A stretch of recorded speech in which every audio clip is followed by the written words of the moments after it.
Si je comprends bien, vous êtes actuellement sans emploi, monsieur Fisher. Oui. Et alors? C'est un crime? Comme vous y allez, je n'ai pas parlé de crime, non? Non. Mais j'ai cru percevoir en vous entendant un petit ton accusateur. Non, ce n'est pas un crime, mais bon, ce sera un problème quand il s'agira de verser les mensualités à votre femme. C'est pas des mensualités, mais des annualités que je paie à ma femme depuis toujours. Quant à ma fille, elle ne manquera absolument de rien. Si j'ai un problème, soyez tranquille, je le résoudrai. Soit, mais heureusement, Madame Malamoud, elle a un emploi fixe actuellement. C'est pourquoi il n'y a aucune raison d'octroyer à monsieur Fisher la garde partagée. Pardon? J'espère que Madame la juge prendra conscience de l'injustice de cette situation. Ce qui déplaira certainement à Madame la juge, c'est la violence dont vous faites preuve vis-à-vis de votre femme. Quelle violence, hein? Je ne fais rien d'autre que décrire une réalité. Où elle est la violence dans tout ça? Je vois de la violence, monsieur Fisher, partout, hélas. Je vois de la violence quand je sors dans la rue, je vois de la violence, évidemment, quand j'allume la télévision. Sans aller si loin, je vois de la violence dans un article de ce journal.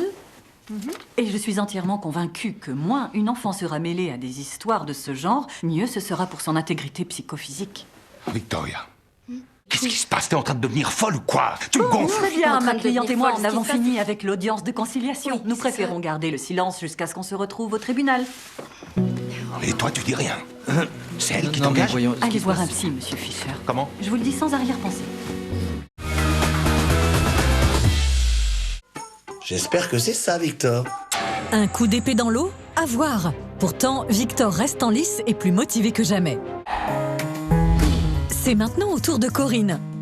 Associée à un grand groupe américain, elle a même remporté un trophée d'agent immobilier l'an passé et elle s'est spécialisée depuis en immobilier de luxe. Charline, elle, avait tout misé sur un bien de 82 mètres carrés sur 3 étages à Gentilly. Ce bien répondait en revanche à toutes les exigences de Camille et Nicolas. Au terme de cette journée, Bruno conserve la tête de la compétition avec 4 points, Charline et Hermano sont à 0. Demain, la compétition continue avec de nouveaux clients et 3 nouvelles visites qui nous réserveront d'autres surprises. Alors, lequel de nos chasseurs d'appart marquera des points? À demain!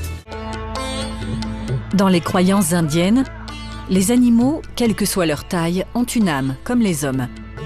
Dotés de sentiments, soumis aux passions, certains ont aussi des pouvoirs extraordinaires qui en font des divinités à part entière.